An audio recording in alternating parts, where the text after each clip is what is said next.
Hari Om and welcome to all the divine Atmajyotis to today's Bhagavadgita contemplation session. Today we'll continue with our contemplation of the chapter 2 questions. So we have so far reviewed till question number 12, what is Karma Yoga? Till there we have shared. Is there anyone who has not yet shared till question number 12? Any of the questions till question number 12? Okay, looks like every one of us have shared. So then today we will take up the question number 13. What does Yogasthaha kuru karmani? Be established in yoga and then do your duty. That's what the Sanskrit phrase means. Yogasthaha kuru karmani. Be established in yoga and then do action. Okay. So what does this mean? So far he's been talking about karma yoga. So, do karma so that you can be in yoga. But here, this particular phrase, it is essentially saying Yogasthaha kuru karmani. Be established. Sthaha. Yoga sthaha. Be established in yoga. Then kuru karmani. Do your actions. That's what this is essentially saying. So what does it mean to you? That's the question. Shall we begin with Shubhaji? Yeah. What Sri Krishna wants us to know is that when we do any action without any attachment and being balanced and take both success, failure, and everything in equanimity, that is what he says as established in yoga. When we are like that, totally in equanimity, that is when we establish ourselves in yoga, and then we will be able to do our action without expecting any results. So Shri Krishna is asking us to be in the present and not expect anything not expect any fruit. That is what I understood from this line, sir. Yogasthaha kuru karmani. Okay. So there is still a practice, right? So you're still looking at that particular sentence or that phrase as a practice. Do selfless action without attachment to the fruits of action. That's what you're saying. Is that what I'm hearing? Yeah. Okay, all right. But here, the phrase means Yogasthaha. Be in yoga, kuru karmani. Then do action. That's what this is saying. It is not saying do karma yoga to be established in yoga. So you see the order. The order is not do selfless action, then you will be established in yoga. That is what essentially you are saying. But here Sri Krishna is saying the other way.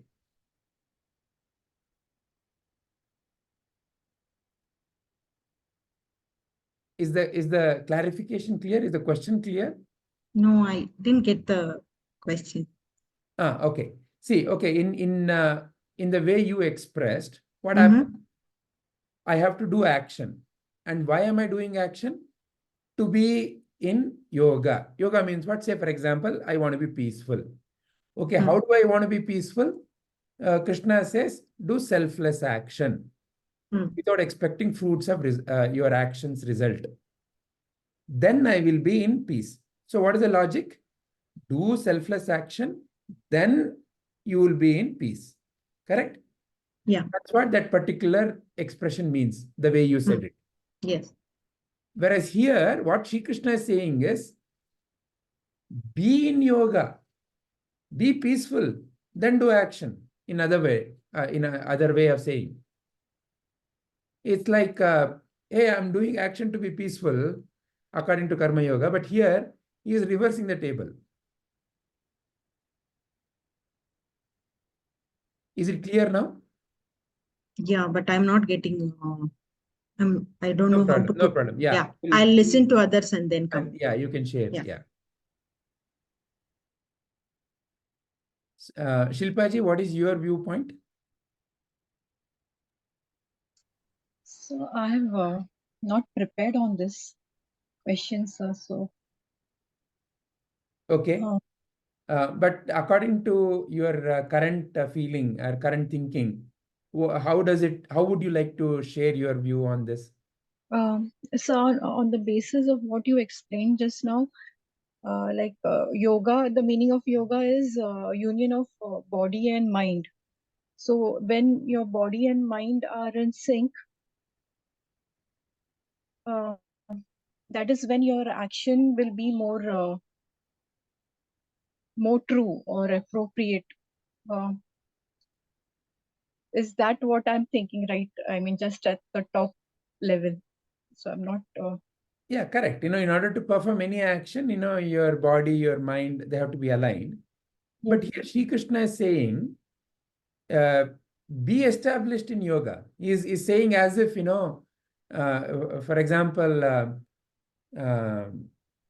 be a good driver, then drive. Okay, sir. As in make it your permanent nature. That is.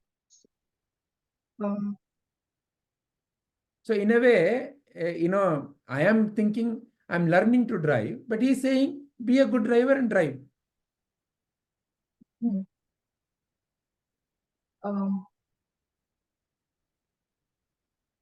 Make it a practice, a good practice to be in your permanent. No,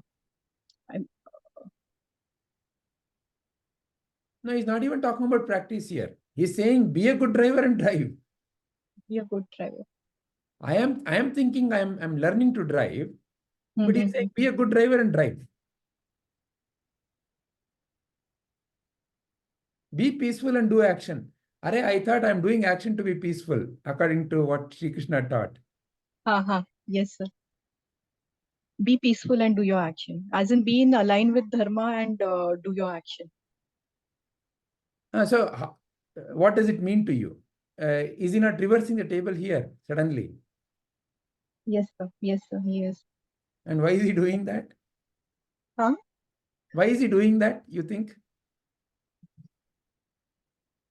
So it is important to be in our peaceful state because that is our true state. To get means to do whatever action we need to be in that state. So that is our true nature. So be aware of our true nature. So you're saying be aware of your true nature and then do action. Yes, sir. Yeah, go ahead. Yes, sir. Be aware. Recognize your true nature. Yes. So which means that your action is not going to bring you any more peace. So if you're already peaceful in doing your action, then your action will always be towards good things only, na, so it will not be to harm anyone or to cause unpeace to anyone. Very nice. Any other views you have? No, sir, not at the moment. As I listen to others, then maybe I'll. Sure. Thank you, Shilpaji. Thank you, sir. Thank you. Rupaji, what is your viewpoint on this? Sir, Yogasthaha kuru karmani means do all actions as yoga. Yoga here is the union with God. This happens when our head, heart, and hands all are in coordination, sir. I mean, thought, word, and deed. When all these are in coordination, union with God would happen, because whatever we think, we are saying it out, and we are also putting that into action. So when we are performing any action as yoga,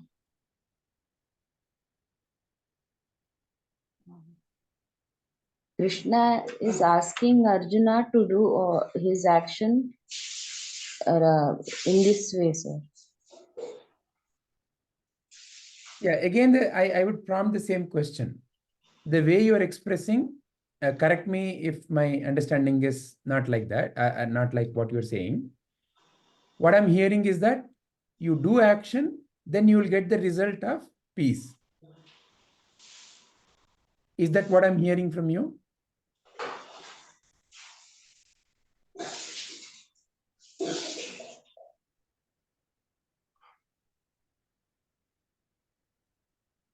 No, sir.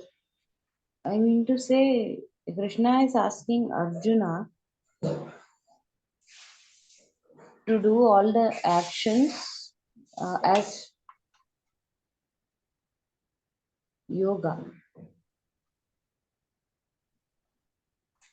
So is saying be in yoga and then do action. Yeah.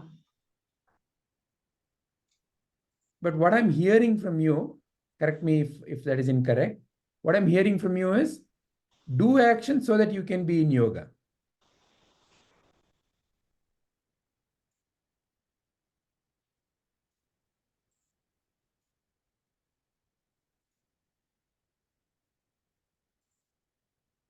No, sir. Okay, so can you then please rephrase what you're saying?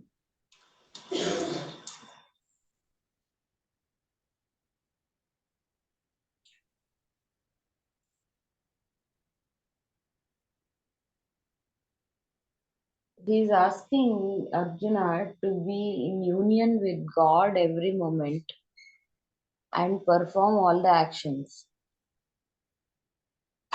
Very nice. That's the way you are thinking, right? Okay, so then how to be in union with God every moment? That happens when our thought, word, and deed are in sync, or whatever we are thinking, we are speaking our mind, and we are doing whatever we speak and think.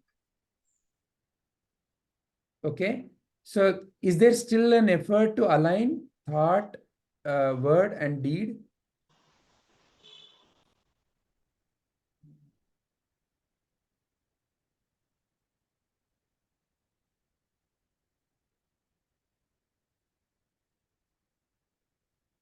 Actually, there should not be any effort.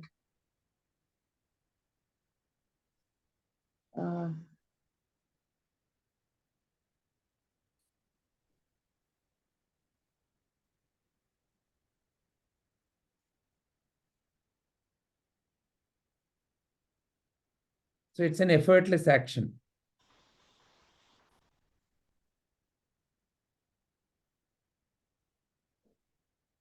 See, actually, when in our daily lives, when we are doing anything, most of the time we won't speak our mind.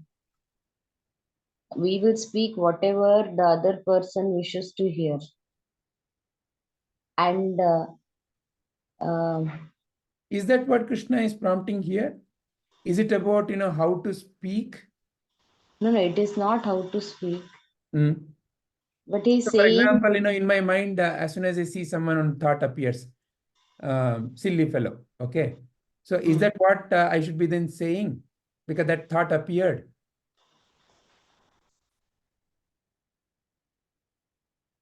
if we look at kids, sir, this union with God will be there, because whatever they think, they'll speak, and whatever they speak, they will also do it.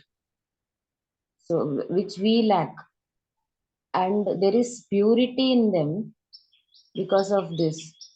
Maybe I think Krishna is asking us to be to have that state of mind, to be in union with God. This is what This is I what, think. this is how you are seeing. Wonderful, very nice. Yeah, yeah. Thank you, Rupaji. Smitaji, what would you like to share?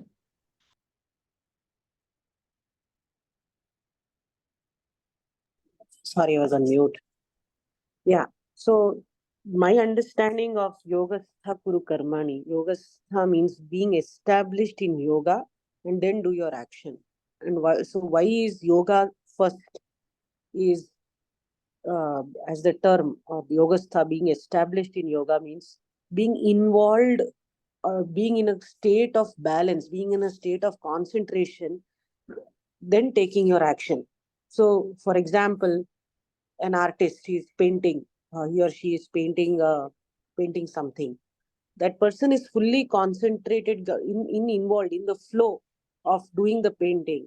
He is not distracted by the surroundings, not distracting by passerbys, people appreciating or saying, oh, this color is not looking good or so. But they are in the flow. Then you are not bothered about the results or the rewards of what it is. You are so involved in it. You gave the example of driving, like if I'm learning to drive, should I, but God is expecting me to be an expert. I don't think it is about expert or not. But when you're getting into that driver's seat in a state of balance, you will drive in a flow. Otherwise, you will neither enjoy the ride or you may cause accident if you're not in that mental state. So it's like that, right? Even while we are eating food, we are watching mobile, we are watching some TV or reading some paper.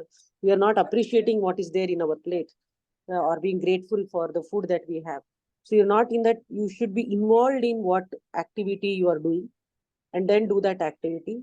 Your mind is in a balanced state, and that balanced state is what is referring to to do As that yoga. as yoga. That's how I see this. Excellent. But how do you get to be in that balanced state? So it is when you are very difficult because you are always looking at, okay, if I write this, how will people interpret it? Or if I say this, what will people say? But because human mind is always looking at what we say acceptance at one end, right? But if you are in the flow, and it happens when you are reading something, you are so involved in reading the book. You are looking at, you're not affected by your surroundings. How do you get into that state is what we all have to learn. So which essentially means that there is a certain practice before you can get established in yoga. Yes, I believe so. Okay. All right.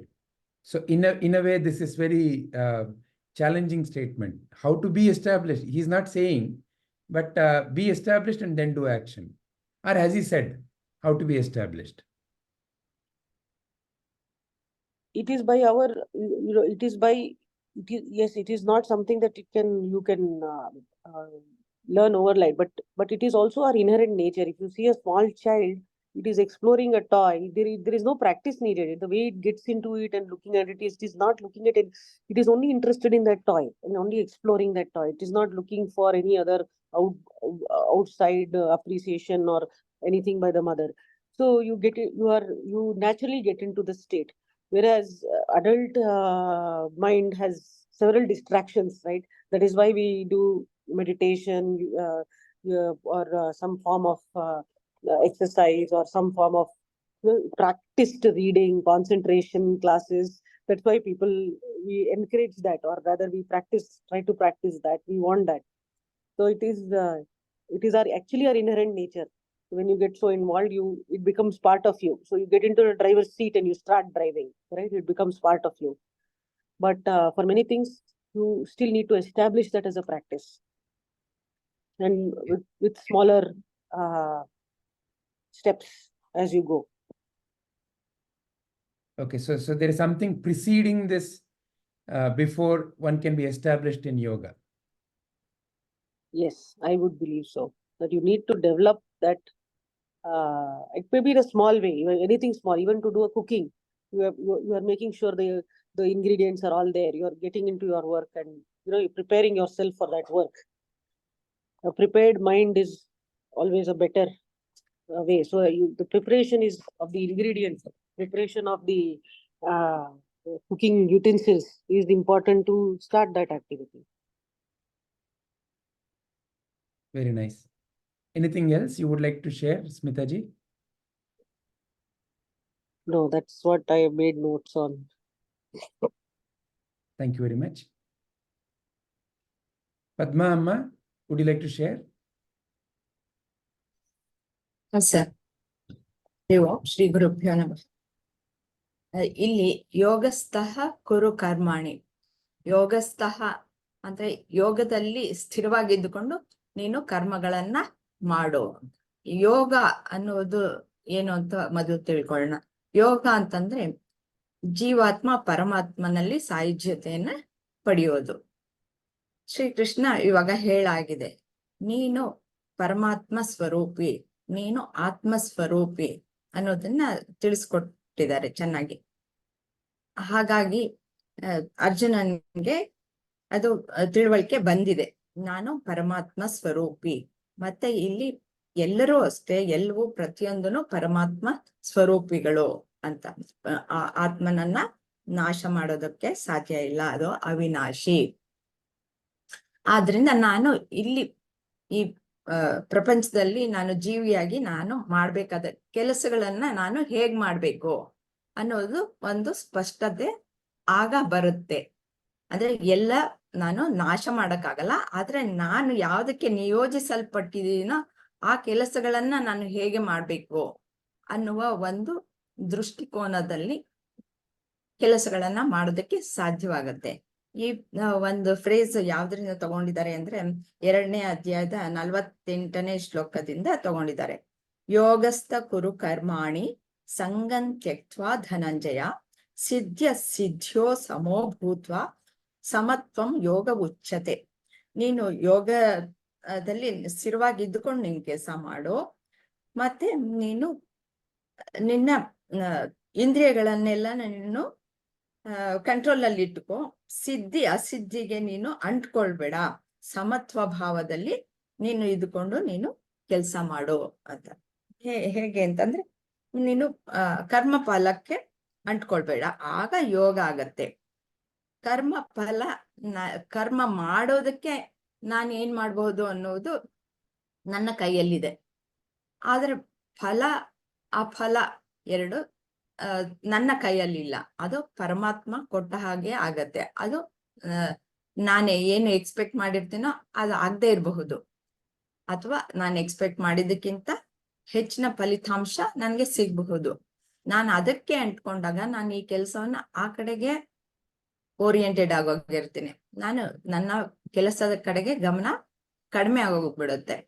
ಮತ್ತೆ ಆಸೆ ಬುರುಕತನ ಸಹ ಬರುತ್ತೆ. ಹೀಗೆ ಅವಾಗ ಏನು ನನ್ನ ವೃತ್ತಿಗಳು ಏನಿದೆ ಅದನ್ನ ಕಮ್ಮಿ ಮಾಡ್ಕೊಳ್ಬೇಕು, ಆದ್ರಿಂದ ಸ್ಥಿತಪ್ರಜ್ಞ ಸ್ಥಿತಿಯಲ್ಲಿರ್ಬೇಕು. ಅದ್ರ ಬದಲು ನನ್ನ ವೃತ್ತಿಗಳು ಹೆಚ್ಚಾಗ್ತಾ ಹೋಗುತ್ತೆ. ಅಲ್ಲಿ ಹಲವಾರು ಬೀಜಗಳು ಹುಟ್ಕೊಳ್ಳೋದಕ್ಕೆ ಸಾಧ್ಯತೆಗಳು ಹೆಚ್ಚಾಗತ್ತೆ. ಅದಕ್ಕೆ ಸಮತ್ವ ಭಾವವನ್ನ ಕಾಪಾಡ್ಕೊಳ್ಬೇಕು. ಮತ್ತೆ ಮಾಡುವ ಕೆಲಸವನ್ನ ಹೀಗೆ ಸಮತ್ವ ಭಾವ ಕಾಪಾಡಿಕೊಂಡಾಗ ನಾನು ನನ್ನ ಕೆಲಸಗಳನ್ನ ನಾನು ಕುಶಲತೆಯಿಂದ ಮಾಡ್ತೀನಿ. ಯಾವಾಗ ಕುಶಲತೆಯಿಂದ ಮಾಡ್ತೀನೋ ಅದರ ಪರಿಣಾಮವೂ ಸಹ ಉನ್ನತ ಮಟ್ಟದ್ದೇ ಆಗಿರುತ್ತೆ ಫಲಿತಾಂಶ. ಆದ್ರೆ ನಾನು ಅದಕ್ಕೆ ಅಂಟ್ಕೊಂಡಿರ್ಬಾರ್ದು. ಭಗವಂತ ಏನ್ ಕೊಡ್ತಾನೋ ಅದನ್ನ ನಾನು ಸ್ವೀಕಾರ ಮಾಡ್ತೀನಿ ಅಂತ ನಾನು ಎಲ್ಲ ಪ್ರಾಣಿಗಳಲ್ಲಿ ಪ್ರಪಂಚದಲ್ಲಿ ಪ್ರತಿಯೊಂದರಲ್ಲೂ ಭಗವಂತನನ್ನೇ ಕಂಡು ನಾನು ಭಗವಂತನ ಸೇವೆ ಮಾಡ್ತಿದ್ದೀನಿ ಅನ್ನುವ ರೀತಿಯಲ್ಲಿ ಜೀವನವನ್ನ ನಡೆಸ್ಬೇಕು ಅನ್ನುವುದು ಇಲ್ಲಿ ಶ್ರೀಕೃಷ್ಣನ ಸಂದೇಶ ಅನ್ನೋದು ನನಗೆ ಇದರಲ್ಲಿ ಅರ್ಥ ಆಗಿರೋದು.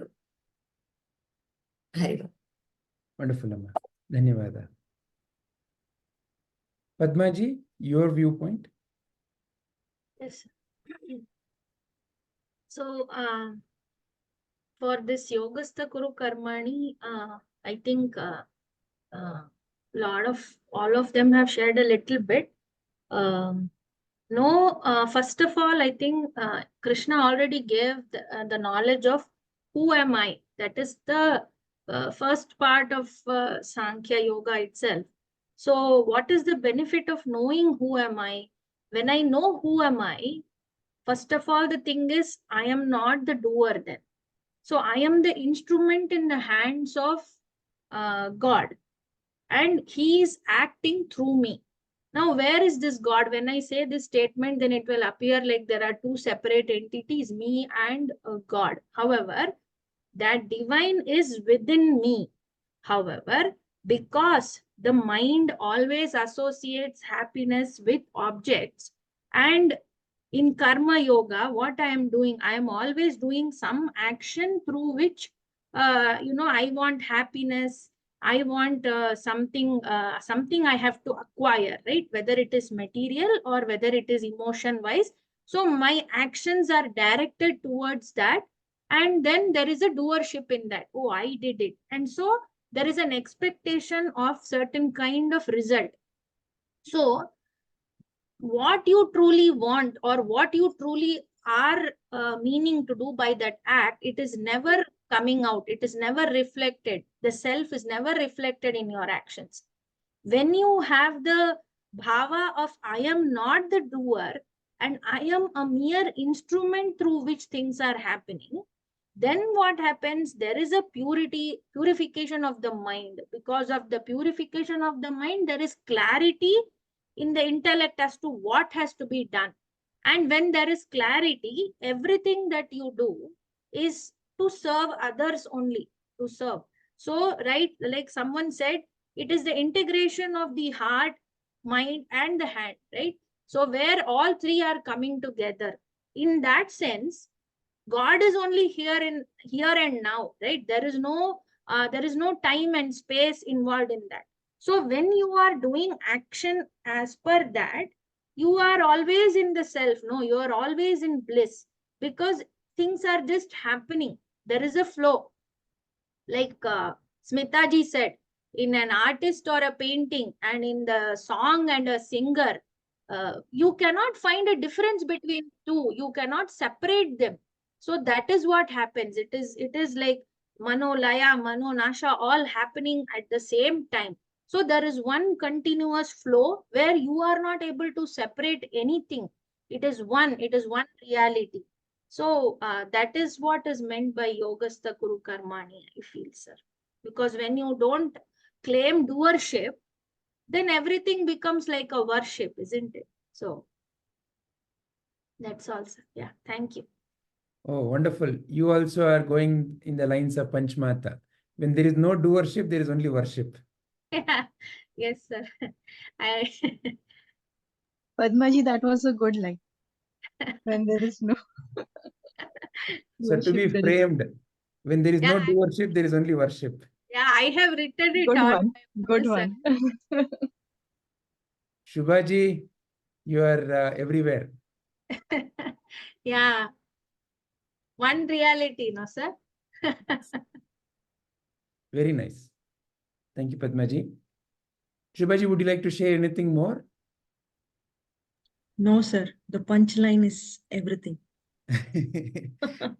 Punch is already served. Okay. Yes. Yeah, so to summarize from another viewpoint, human mind is, especially an adult mind, depending upon the nature of the input that has gone into the adult mind, human mind is always seeking something out of whatever the action that one performs.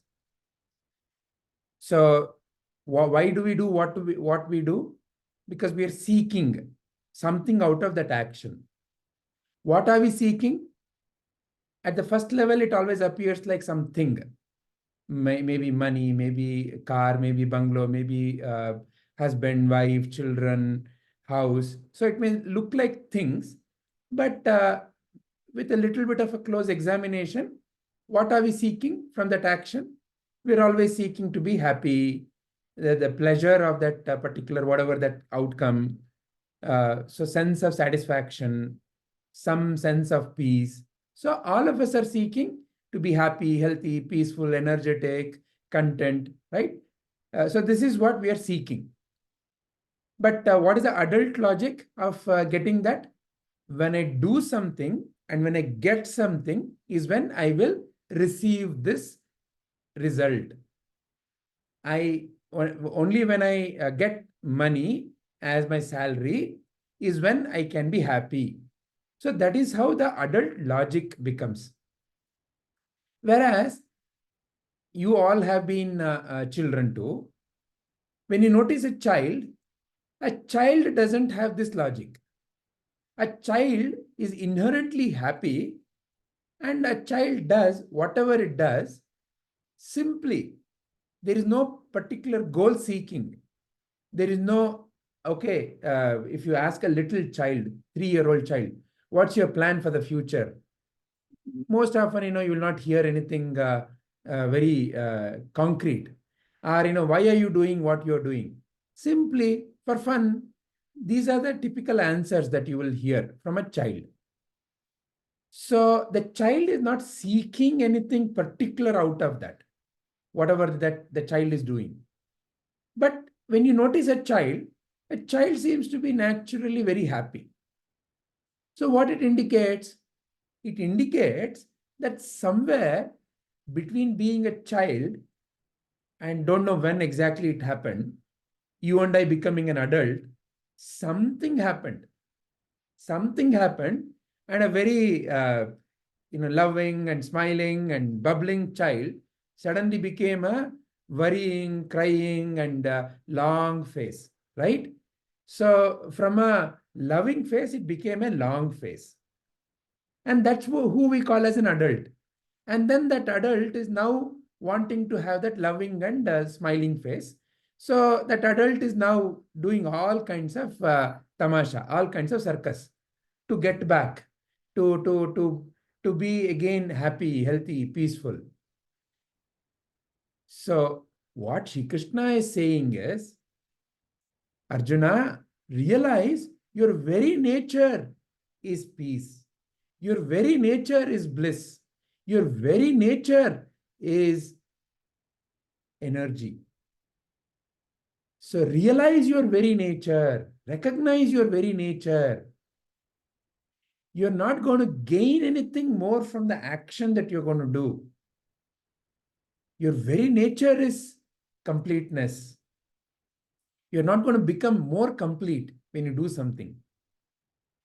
What you're going to receive or what you're going to lose is your sense that I am incomplete. So then, just like a child, you do things for the fun of it. If let's say the cuckoo bird were to answer, and if you were to ask, hey, cuckoo bird, why do you sing? Hey, it's my nature to sing. You ask the sun god, hey, why do you shine? It's my nature to shine. Though the child may not answer like this, why are you happy? Hey, it's my nature to be happy. I'm not doing this to be happy. My nature is like that, so it simply expresses. So my nature is to be happy. So who's the greatest scientist? Who's the greatest scientist? Any name? So some of you may have gone through this experiment. So those of you who have gone through this experiment can let the others answer. So can anyone answer? Who's the greatest scientist you know? One name, please. Anyone name? Arey, what is happening? Am I audible? Smitaji or somebody? Yeah, Albert Einstein. Albert Einstein. Okay, all right, wonderful. And what do you like with Albert Einstein? I fell into the trap. Sorry? No, I said I fell into the trap of the question. No, that's okay. It's really not a trap. It is to help us understand something. Yeah. But why do you like Albert Einstein? There's nothing to like. I mean, yeah, he has worked on certain aspects which are used in the life, in the science and our understanding of a lot of worldly or universe behavior. Excellent, right? So like that, when this question is prompted, most often the mind goes into Albert Einstein, Sir C.V. Raman, J.C. Bose. So like that, you may have 100 names that may come to your mind. But I will say, look, you are the greatest scientist. How?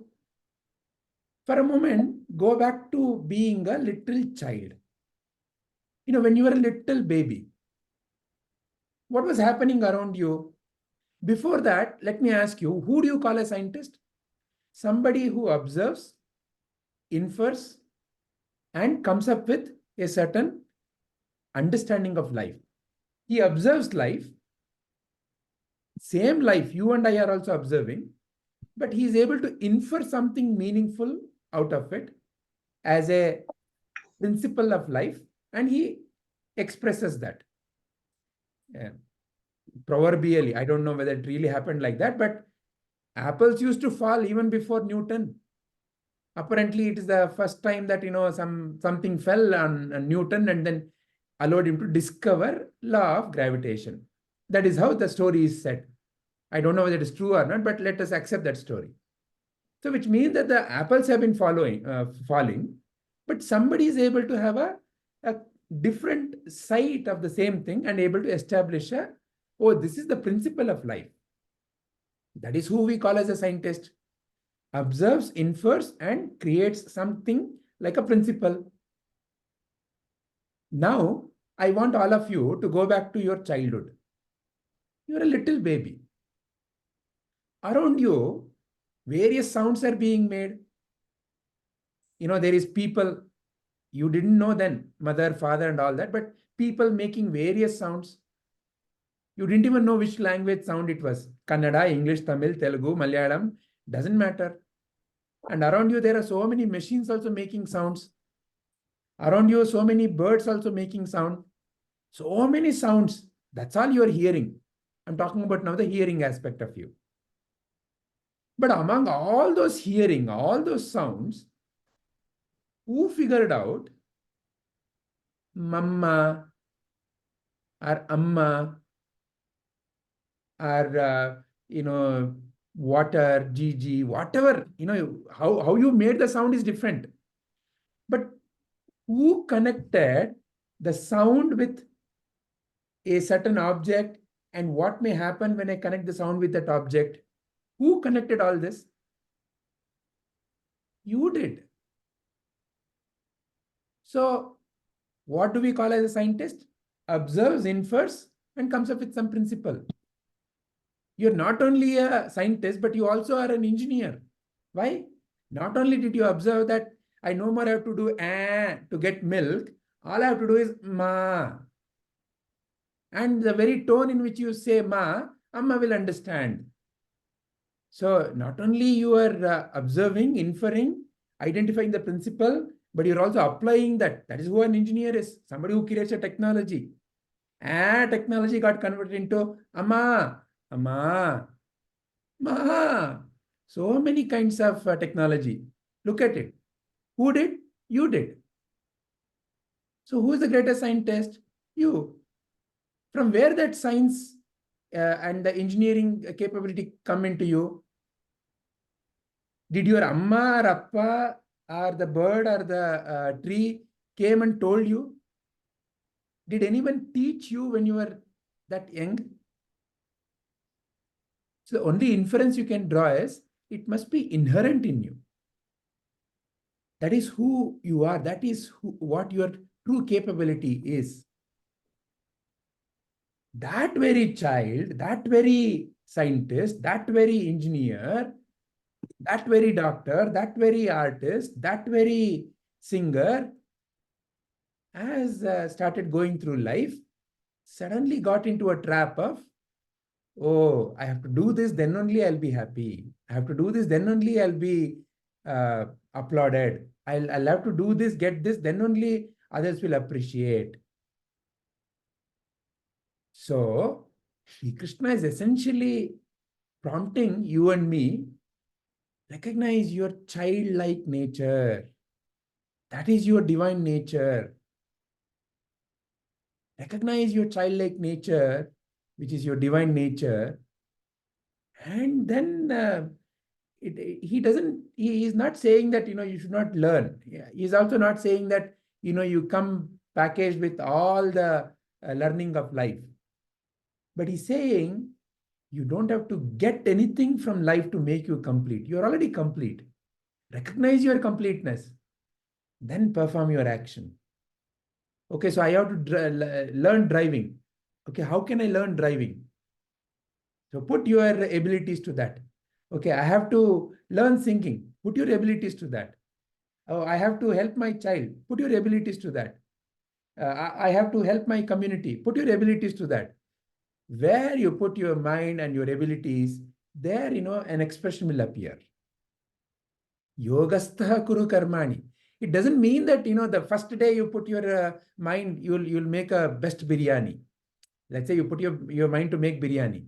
The first day you make biryani, it may probably people will give it different names. Okay. So that's a different thing. But eventually, because you have the fundamental capability, okay, so I made a biryani, it flopped. Okay, all right. Why it flopped? Maybe I cooked it for longer time. So I will reduce it. Okay, maybe I added more salt. I'll reduce it. So like that, you have the inherent capacity to figure out. And you have right teachers around you. Or you will find the right teachers around you. So like that, recognize your inherent capacity. Realize that, biryani being flop and somebody giving it different names and making fun of you is not going to make you less or more. That is the trap you and I get into. My biryani, are they recognizing my biryani? No, ayayo. They didn't even say thank you to my biryani. I put so much of effort. They didn't even look at it and say thank you. Che. That's the trap that Krishna wants us to be out of. Once when you and I are out of that trap, like one of you said so wonderfully, child is playing, not looking for recognition, not looking for, it's you and me as adult, we go and say, wow, so nicely you have done. Slowly we cultivate the habit of reward seeking into child. Because we as mothers and fathers, we want to fix the child. Don't play, study. Amma, studying is so boring. Because the child is already learning. Rather than looking at how to make whatever the learning to happen as a play, we want our traditional way of learning. What? Hold the book and mug up. So we are slowly wanting to move the child away from that learning. And we are saying, do this. Ayo, it is boring. If you do this, I'll give you halwa. So suddenly we have taught, oh, if I do this, then only I'll get halwa. Otherwise, my mama would not give me halwa. Oh, so like that, I start connecting to life also like that. Do this, get this. So it has happened. Nothing wrong, right? That is how life is. That's the nature of life. It's not to say that, this nature of life has to be modified. It is for you and me to wake up and recognize. Yogasthaha kuru karmani. All right? Hari Om. Any question or any other points?